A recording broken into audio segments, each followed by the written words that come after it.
ஓம் சாய்ராம், ஜெய் சாய்ராம். எல்லாரும் நல்லா இருக்கணும். எல்லாருக்கும் நல்லதே நடக்கணும்.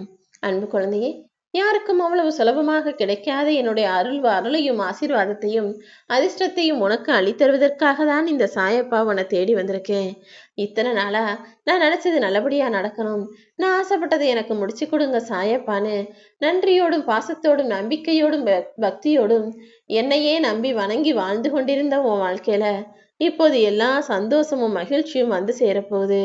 இனிமே நீ எதுக்காகவும் கலங்கக்கூடாது என் செல்லமே. தேவையில்லாத இடங்கள்ல அதிகமாக பேசாதே. தேவையான இடங்கள்ல நீ பேசாமலும் இருக்காதே. ஏன்னா இது ரெண்டுமே ஆபத்தானது. தேவையான இடத்துல என்ன ஏதுன்னு கேட்டு பேசணும். தேவையற்ற இடங்களில் பேச்சை குறைத்து கொள்ளவும் கற்றுக்கொள்ள வேண்டும் என் செல்லமே.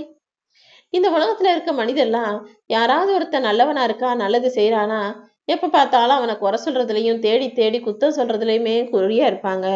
ஆனா அவங்க இறந்த பிறகு ஐயோ அவங்க நல்லவங்களாச்சே, அவங்க அப்படி செஞ்சிருக்காங்களே இப்படி செஞ்சிருக்காங்களேன்னு அவங்க செத்த பிறகு அவர்களுக்கே தெரியாமல் அவர்கள் செய்த நல்லதை போற்றி பாராட்டி கண்ணீர் விட்டு சொல்வதால் என்ன பலன் இருக்கு? செத்த பிறகு அவங்கள போற்றி பாராட்டி சொல்வதை விட அவங்க இருக்கும்போது கண்டும் காணாமல் விட்டது எவ்வளவு பெரிய தவறுங்கிறத உணர்ந்து கொள்ளுங்கள். மனிதர்கள் உயிரோடு இருக்கும்போதே அவங்களுடைய நல்ல விஷயத்தையும் நல்ல குணத்தையும் அவர்களுடைய நல்ல செயலையும் பாராட்டி அவங்க இன்னும் நல்லது செய்வதற்காக ஊக்குவிக்கக்கூடிய ஆளாக இருங்க.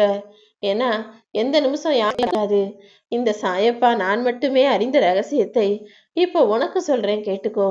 மனிதர்கள் எப்போதுமே நல்லவர்களாக இருக்கும் வரைக்கும் சோதனைக்கு உள்ளாக்கத்தான் படுவார்கள். ஆனா கெட்டவனா இருக்கிறவனுக்கு நான் சோதனைகளை கொடுக்க மாட்டேன். என்னதான் பண்றான்னு கொஞ்ச நாள் ஆட விட்டு வேடிக்கை பார்ப்பேன். ஒரு கட்டத்துக்கு மேல கெட்டவனின் ஆட்டம் அதிகமாகும் போது, அவனுக்கு வயசாகும் போது, அவனுடைய ஆட்டத்தை அவன் முடிக்க நினைக்கும் போது, அப்போதே அவனுக்கு என் ஆட்டத்தை நான் காட்ட ஆரம்பிச்சிருவேன். அவன் செஞ்ச தவறுக்கெல்லாம் தண்டனை அவனுடைய முடியாத காலத்திலும் முதுமை காலத்திலும் தான் அவனை நோக்கி வரும். அப்போது அவனை பார்த்துக்கிறதுக்கும் அவனுக்கு உதவி செய்யறதுக்கும் அவனுக்காக நல்லது செய்யவும் கூட யாரும் முன்வர மாட்டாங்க. ஆனா இதுவே நல்ல மனிதன் என்பவன் வாழ்க்கையை வாழும்போது கஷ்டப்படுவான், நஷ்டப்படுவான், ஏமாற்றப்படுவான், துரோகத்துக்கு உள்ளாக்கப்படுவான். ஆனா ஒரு காலகட்டத்துக்கு மேல யாருடைய தயவையும் எதிர்பார்க்காமல் அவனே சந்தோஷமாக வாழக்கூடிய அளவுக்கு நிம்மதியையும் மன நிறைவையும் மகிழ்ச்சியையும் காசு பணம் செல்வத்தையும் கூட நான் அள்ளி கொடுத்து விடுவேன் என் செல்லமே. நாளைய நாள் உனக்கு நல்ல நாளா இருக்கணும்னா முதல்ல நீ உன்னை நம்பு. நீ உன்னை விட்டு விலக நினைப்பவர்களுக்கு பாரமாய் இருப்பதை காட்டிலும் உன்னை நீயே தைரியமாய் தனித்துவமாய் திறமையுள்ள ஆளாய் மாற்றிக்கொள்ள தயாராகு. உன்னை எதிர்பார்ப்பவர்களை நீ திரும்பி பார்க்காம, நீ யாரிடமும் எதையும் எதிர்பார்க்காம உன் வாழ்க்கைக்கான முழு பொறுப்பையும் இந்த சாயப்பா என்கிட்ட ஒப்படைச்சிடு. நாளடைவில் உன்னுடைய அருமை பெருமையும் மதிப்பும் மரியாதையும் எல்லாரும் உணர்ந்து கொள்ளும்படி உன் வாழ்க்கைய நான் ஜெயிக்க வைப்பேன். வாழ்க்கையில சில விஷயங்கள் சில நேரங்கள்ல தவறாக நடக்கத்தான் செய்யும். தவறு நடக்கும்போது அதிலிருந்து கற்றுக்கொள்ள தயாராகு. உன் வாழ்க்கை நிச்சயம் இனிமையானதாக இருக்கும். இந்த உலகத்துல எதிரிகளே இல்லாத வாழ்க்கை முழுமையான வாழ்க்கையாக யாருக்கும் அமைவதில்லை. யாராவது ஒரு நல்ல விஷயம் செஞ்சிட்டாலும், கொஞ்சம் நல்ல நிலைமைக்கு வந்தாலும் உடனே அதை பார்த்து அவனுடைய போட்டியாக நினைக்கக்கூடிய எதிரிகள் உருவாகி விடுவார்கள். அப்படிதான் உன் வாழ்க்கையிலையும் நீ நல்லா இருக்கக்கூடாது, நீ முன்னுக்கு வந்துடக்கூடாதுன்னு நினைக்கிற சில உறவுகள் எதிரிகளாக இருக்காங்க. எந்த உறவுகளும் தூரலா இருக்கும் வரைக்கும் ரசனைக்குரியது. அவங்க தூரமா இருக்கும் வரைக்கும் உனக்கு சந்தோஷத்தை தரும்.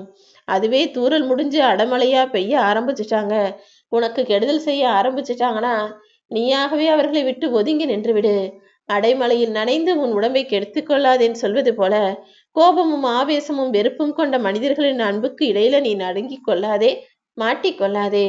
யாரு உனக்கு பிடிக்கலையோ, யாரு உனக்கு வாழ்க்கைக்கு ஒத்து வரலையோ அவர்களை விட்டு விலகி தைரியமாக உன் வாழ்க்கையை தனியாக வாழ தயாராகு. சில தேவையற்ற நினைவுகளையும் தேவையற்ற மனிதர்களையும் மனசுக்குள்ள யோசிச்சுக்கிட்டே இருந்தீனா உனக்கு நீயே சுமையாக மாறிவிடுவாய் என் செல்லமே.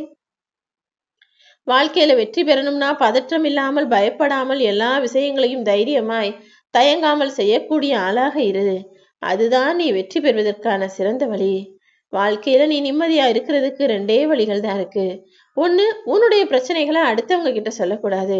இன்னொன்னு, அடுத்தவர்களுடைய தனிப்பட்ட பிரச்சனையில் நீ தலையிடக்கூடாது. இப்படி இருந்தாலே உன் வாழ்க்கை நிச்சயம் சிறப்பானதாக மாறும்.